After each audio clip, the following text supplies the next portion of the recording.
People clustered inside a small chapel. An elaborate stained-glass window cast a rainbow sheen over the crowd of black clothes. A table covered in a velvet black cloth had a small mahogany box on top of it. It was elaborately engraved with strange runes that almost seemed to pulse.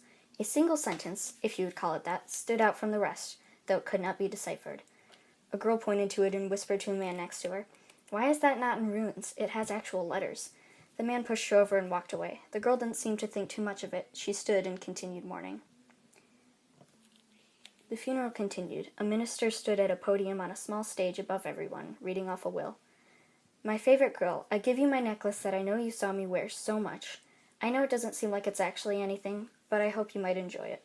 The girl from earlier sobbed, her inner cries drowning out the minister's voice. I moaned and rolled out of bed. First abusive stepdad, then bullied at school. If there's one place I would really not want to be ever, it's school.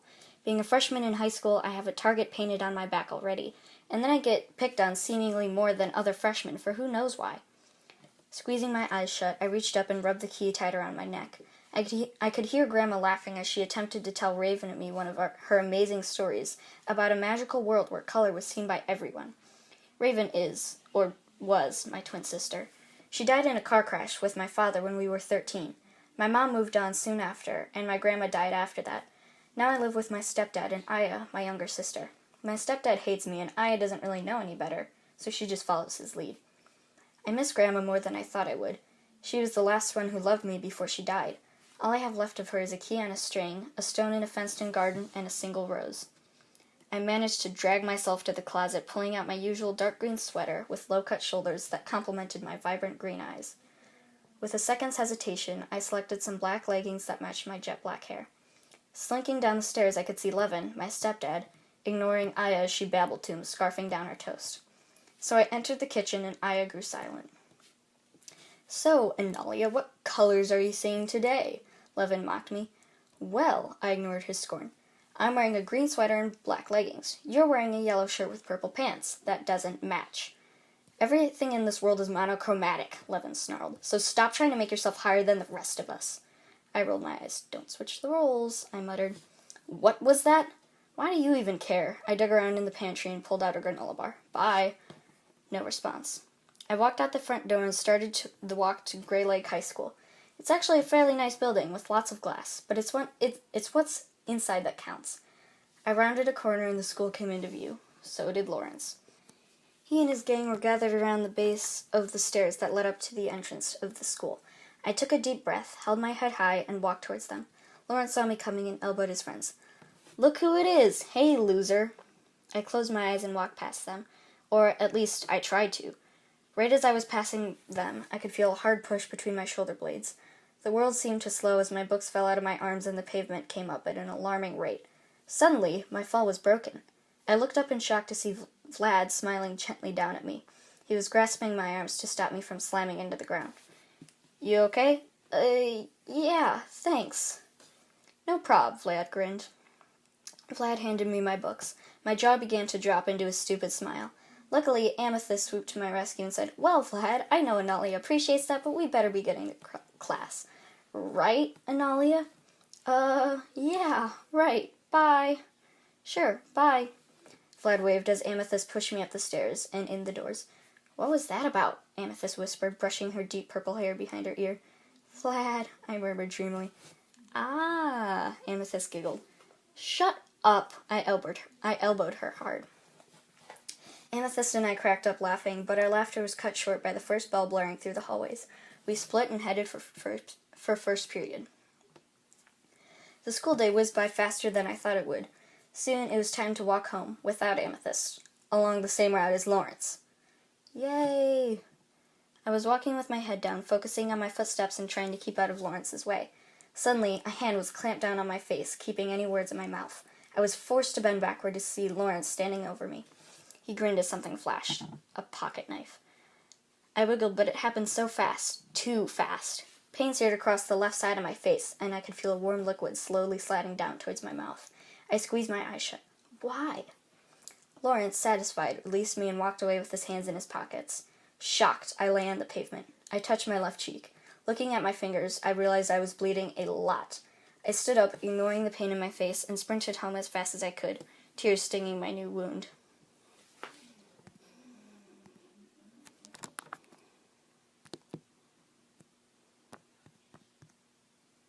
I ran in the door sobbing. I was sitting inside eating cheese and crackers. Where'd you get that? None of your business, I screamed. I could hear Levin coming in the door. Analia, get back here. Why is there blood on the floor? Levin roared.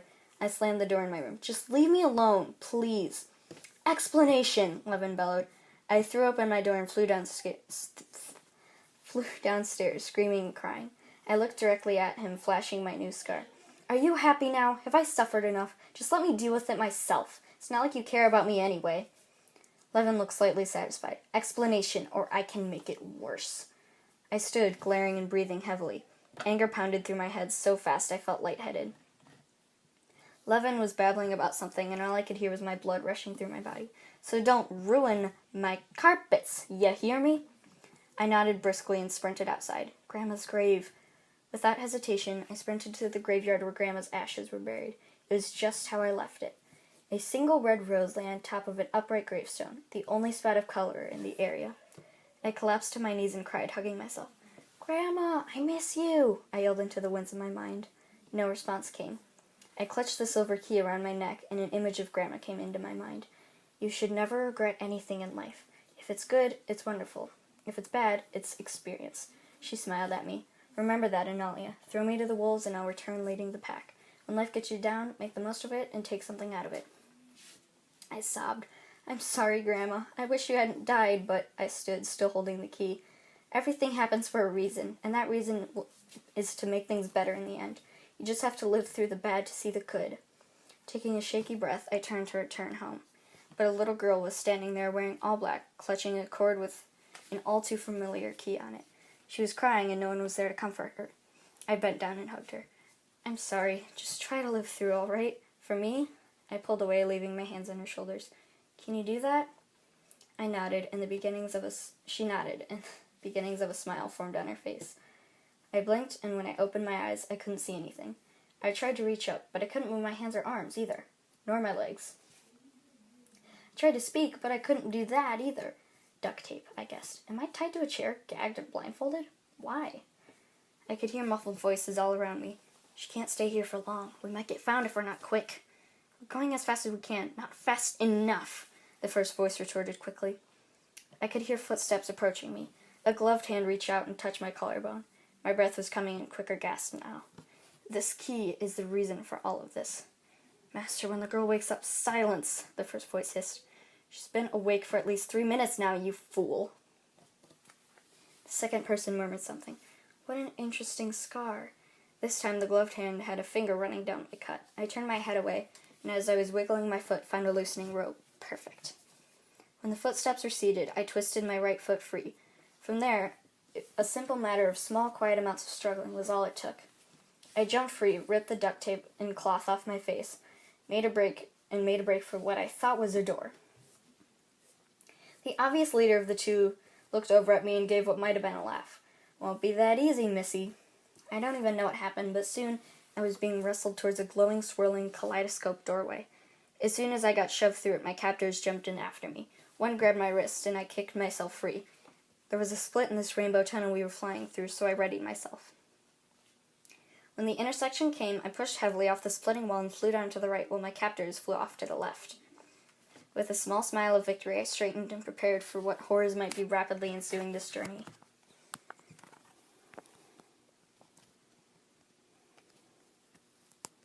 I ran in the door. I could finally see an exit to the tunnel. I flew out and rolled into a ninja stance. No one was in the area, but it looked exactly like my town. Exactly like my town. I decided to stop at a nearby apartment complex to ask what was going on. The attendant was wearing a normal colored clothes that actually match. Hi, my name is Analia. Do you know what's going on? By the way, I like your shirt. It has a nice blue ombre. Thanks. Blue's my favorite color, the attendant responded. Wait, you can see color? I queried. Of course I can. Everyone can. I was perplexed. Huh. Well, if that's the case, can I rent an apartment? Sure, it'll be $1,600 per month. Can you afford that? I reached into my pocket and was surprised to find it jammed with cash. Yeah, actually, I can. After a quick transaction, the attendant handed me a key with the number 115 engraved on it. I went up to level 4 and found the room number that matched the key. Opening the door, I was surprised to find that the apartment was quite spacious. It had a dishwasher and fridge in the kitchen, a wide living room, and apparently 2 bedrooms. I walked into one of them and dropped under the bed, sighing. Might as well get something to eat. Strolling into the kitchen, I found that the fridge was stocked with food. That was unusual. I heard something behind me. Tilting my head, I could tell it was footsteps. Was I about to get ambushed? I whirled around to see a teenage boy about my age standing there with his hands in his pockets. He had jet black hair like mine, piercing blue eyes, a white t-shirt with a black jacket and black jeans to match, and a strange blue dragon pendant around his neck. Whoa there, calm down. Are you the new roommate? I just got a call from the front office saying that someone was going to have to be assigned to my apartment because they had ran out of spare rooms. He raised his hand slightly in front of him and a small smile shone on his face. I put the carton of milk down that I had been holding up. I guess I am. No one had told me that I would be sharing. I'm Analia. I held out my hand. Zane, he said, shaking for a little longer than I was used to. He paused, inspecting my face. Where'd you get that scar? None of your business, I snapped. No one really cares about me anyway. Zane tilted my chin upward. I think it looks cute. Shut up, I murmured. That was the first compliment I've gotten from anyone who wasn't Vlad or Amethyst. It's actually pretty nice. Zane just laughed. A bit of a hothead, are we? I stopped, enjoying the moment. I knew exactly why I was that way, quick to defend myself from accusations or now even compliments. I rubbed my elbow and stared at the floor. Yeah, I guess I am. Started walking to my room. Hey, wait, Zane grabbed my shoulder. I had a soft spot, didn't I? Want to talk about it? I glanced at him. I'm not worth it. Who made you think that? My stepdad, I sighed. This may sound weird, but seriously, let's talk about it. What do I have to lose? We walked over and sat down on the couches. Since there were 2 of them, I figured Zane would have his and I would have mine, but he sat directly next to me. Don't you want a whole couch to yourself? I questioned. Zane shrugged and shook his head. Okay. Well, my name is Analia McAgill. When I was 13, I choked. My twin sister Raven died with my father in a car crash. My mom left soon after that. I was left with my younger sister, Aya, my grandma, and my stepdad, Levin. Levin is abusive, and Aya just follows his lead. My grandma's really the only one who sort of kept them at bay. I brushed my hair behind my ear and saw Zane staring at me with a perplexed yet sympathetic look. I looked away. My grandma died recently, so I've just had Aya and Levin for family. But of course, there's Amethyst, my best friend, Vlad. I paused. And Vlad, Zane pushed. I may have liked him. I blushed a little and looked down. Glancing up at Zane, I could see he looked a little jealous. I moved on quickly. And then there was Lawrence. Long story short, he gave me this. I gestured to my scar. Zane rested his hand behind my ear and gently ran his thumb down the cut. Thank him for me, he murmured softly. Why? Because it's cute, I sighed. You've said that already. But I mean it. I looked up at him. When would a scar ever look good? Zane smirked. You need to look into a mirror to answer that question. What's that supposed to mean? I snapped. He just laughed. By the way, a friend of mine is coming over later today. Okay, I'll be in my room. Zane nodded. After about 45 minutes of me unpacking boxes that had been in the room, I heard a knock on the door. Come in. Zane opened the door. My friend's here, and he wants to meet you. Do I have a choice? Probably not, Zane grinned. I smiled a little and went outside. A teen boy was standing outside. He had blonde hair and gold eyes. He was wearing a blue t-shirt with blue jeans and a light blue watch. A band-aid was on his left cheek. Standing next to him was a girl with messily cut pink hair and amber eyes. She was wearing a long-sleeve orange button-down shirt and a black skirt with a white purse dangling over her shoulder. Analia, this is Eli, Zane gestured to the boy, and this is Topaz, his girlfriend. Eli, Topaz, this is Analia, my new roommate. Something about Topaz looked familiar. Those amber eyes. A face flashed through my mind, but I couldn't catch who it was. Hi, I gave a little wave. Topaz smiled. You remind me of someone. I was actually about to say the same thing. That was odd. Silence fell, and I shifted uncomfortably. Well, it's nice to meet you, but I've got to see if I can find a way to get about that, Zane interrupted. Analia, I know Topaz would like to speak with you, but mind if we talk in your room? Sure, I turned, slightly agitated, and followed Zane back into my room. I sat on my bed and Zane closed the door. Analia, are you sure you want to go back? I know someone who could hook you up, but I've already gotten used to having you around. I know, his face turned a little pink and he ruffled his black hair. It hasn't been long at all. But I gave him a small smile. I'm not really sure, but life here has been so great already. Topaz burst into the room. Hey guys, you done making out yet? I jumped up. What? Are a girl and a guy never allowed to talk like normal people? Topaz grinned. Nope. She grabbed Zane's sleeve and pushed him out. Turning to me, she said, Okay, we need to talk. Topaz sat on the bed next to me. I can get you back to your original dimension. I'm going back so you could come with me. I blinked. Wait, there's a way back? And you're from that dimension? Of course I am. Did you recognize me? I go back and forth all the time. I didn't recognize you, but you looked familiar. Topaz glanced around as if to check that no one was listening. I'm Amethyst, I gaped. There was no way. Amethyst? I paused. There's no way. Topaz shrugged. There is now. Anyway, I'm traveling back tomorrow night. You can come with me and stay in your dimension forever. I nodded slowly. I'll think about it. Thanks, Sam. I stopped. Topaz. Topaz stood and walked out.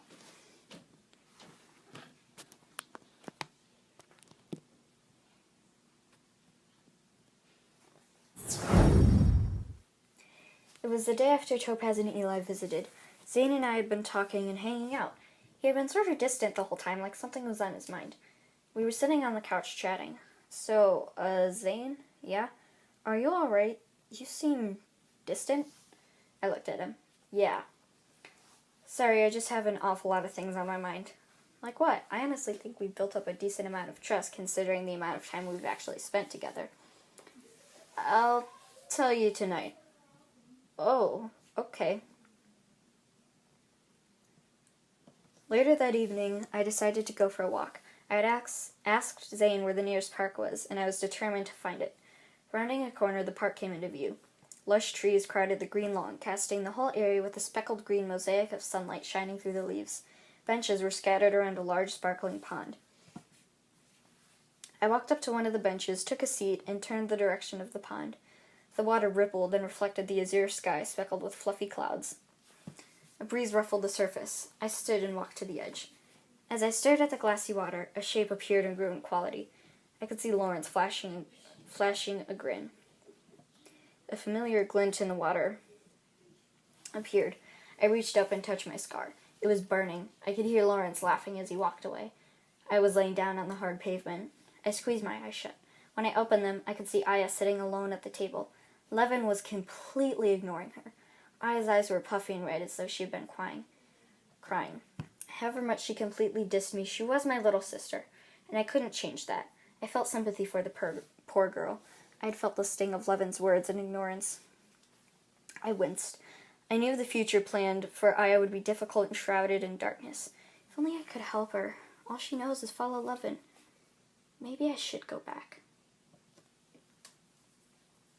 After a long time of thought, I shook my head and turned. Topaz was standing there. Hey, have you made your decision? I need more time. I pushed past Topaz. She grabbed my arm. I can't give you more time. You need to pick now, Topaz growled. I can't decide, I screamed, brushing her off me. Just give me some time. Analia, don't you understand anything? You have to come back to your old life. Topaz grabbed my shoulders. You need to stay in your home dimension. I sighed. Topaz, I don't want to fight you. You're right. I need to stay in my home dimension. Another set of hands appeared on my shoulders. I turned my head to see Zane running his hands down my arms. I said I would tell you, he murmured. I don't want you to go. I smiled softly.